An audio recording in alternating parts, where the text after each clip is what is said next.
think from a supervisor's perspective, one of my hopes is always that you'll be working with a student and supporting a student's research, and that they'll go away from that research and have real impact on the field that they're working in, on their field of expertise. I think, especially with practitioners, to be able to help them to see how they can fit practice-based work and practice-based research into that PhD process really strengthens their ability then to take that forward, to develop the work, take it through the PhD and out into the world in which they're practicing and working. Practice-based PhDs are quite new, and there's something that a university like the University of the Arts, we should absolutely excel in it, because we have the academic skills and we have the practice skills, and as such we can offer quite a unique experience for PhD students. Historically at the university, students have tended to submit a text-based confirmation document, the same as the theoretical students. And it's become, although it wasn't mandatory, it was what happened, and we tended to follow that route. But in the last 3 or 4 years, as a group in the Centre for Fashion Curation, we've become really aware that actually it just doesn't work for a number of students, and that perhaps we're asking them to do everything that we ask the text-based students to do, but they also do their practice. And they're very, very clever thinkers, they're imaginative, original thinkers, but writing isn't one of their practices, and they often struggle with the writing component. And Louise was amazing because she basically said, look, this isn't working for me, and as a group we discussed it, and she proposed a new way of working that would work for her. And amazingly, actually, the way she worked by making these archive boxes meant that the writing flowed quite naturally. My confirmation was really concerned with participation. Most confirmations, the document is sent to the examiner about 3 weeks before, and then they read through, they make notes, and then they feed back to you.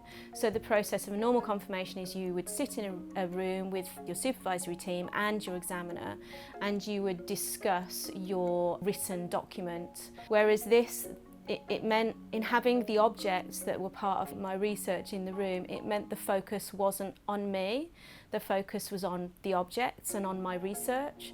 So as well as being a very differently structured confirmation, this was very, very particularly managed by Louise. So in a way it was performed, and it was performed like a theatrical event. So Louise welcomed the examiner and myself and Amy de la Haye to the confirmation. She gave us a very brief explanation of what it was that we were going to experience. She explained to us the mechanics of how it was going to work with MP3s, with boxes, with written material, practice-based work. And then she took us into the archive at Central St Martin's, where she'd worked with Judy Wilcox, who's one of the archivists there, and prepared the space and laid out the boxes. We were each assigned a box, which was the first box that we were going to investigate.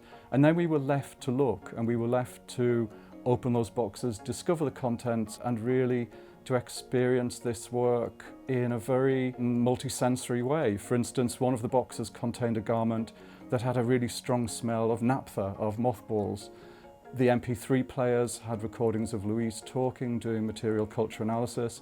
So we had the texture of garments, we had the smell from garments, and we had sounds, as well as the written material and the more conventional material from confirmation. I guess I should start with why I selected the pink dress. So the reason I chose the pink dress is twofold. One, or maybe threefold. The first is that it's really, when I found it, it was kind of cast aside, like it was of no worth.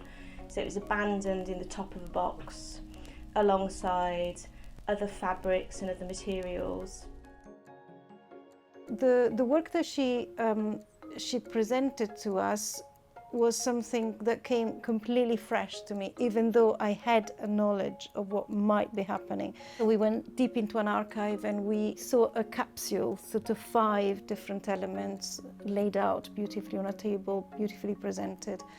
So instead of sitting at home trying to work through references and sentence constructions and argument building, I found myself opening boxes full of incredible objects that she'd brought over and beautifully laid out and presented. In a way, it was the opposite of the experience of doing a confirmation.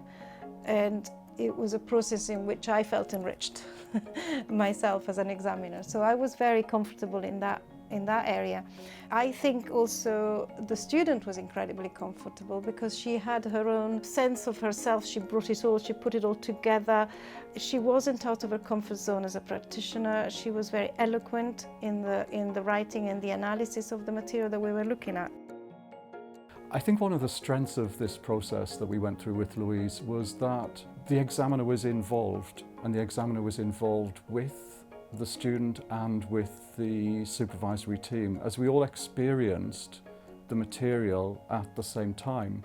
What we did build into the process, which Louise very cleverly programmed in, was a point where Donatella was left on her own to have quiet time. She had 3 hours to go through the material, to read everything in the same way that an examiner would do with a conventional written work. So there was no lack of rigour in this process. It was absolutely as rigorous as a conventional examination, and yet the examiner was very much involved in the process itself. I think one of the main differences with this was that Donatella Barbieri, the examiner, wasn't given the written work in advance of the confirmation examination.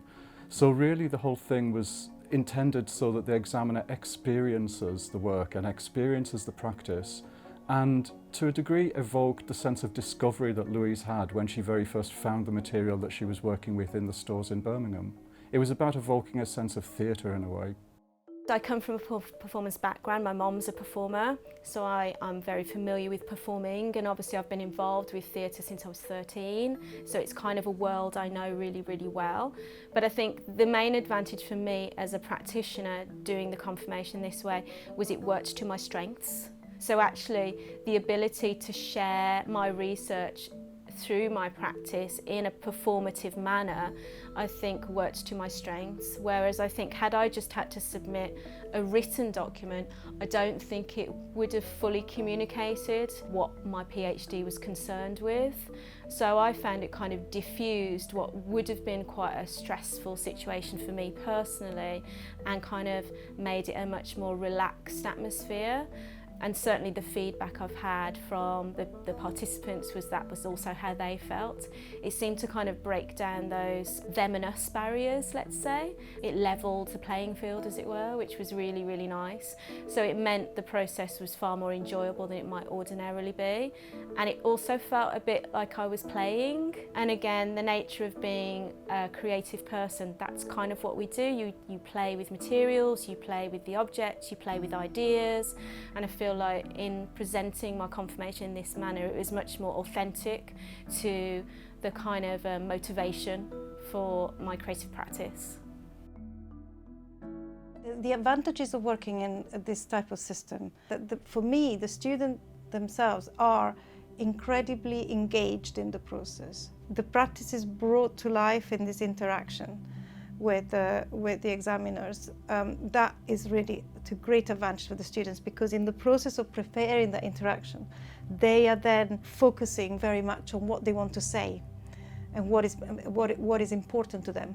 So what I found is that with Louise, the conversation that then followed was a far more engaged conversation, even if the examiner might have been critical, or even if there were things that could have, of course, developed, because the confirmation is about developing the piece into a PhD, which this successfully did. The idea is that the students sometimes are just receiving what is happening in that moment through the spectrum of criticism, whereas in this case it was much more, this is a very exciting work, we've been through a very engaging experience, now let's talk about the PhD. So in that way it became far more direct and far more useful as a process to a practice-based PhD. Louise initiated and created the format of her confirmation. It's something as a centre we've been talking about, and longer term I hope that we might use this, not as a template because every single PhD is different, but as an alternative method of presenting a sort of a document. So yes, I hope that we as a centre might be pioneering new ways of working with practice-based and practice-led PhD students across the university. I think as soon as we went through the confirmation with Louise and we went through it in this structure, I was thinking of how we might introduce other students, particularly practice-based students, to think of different ways of approaching their confirmation. And I think one of the fantastic results of Louise's confirmation is that we now have it on record. We can show current students the film, we can even introduce them to Louise to talk it through. So we actually have live practice of an alternative approach. And I think now that we've done that, and as supervisors now that we've supported that, I think certainly for myself it will make me think a lot more creatively and work with students to think more creatively about how they approach confirmation.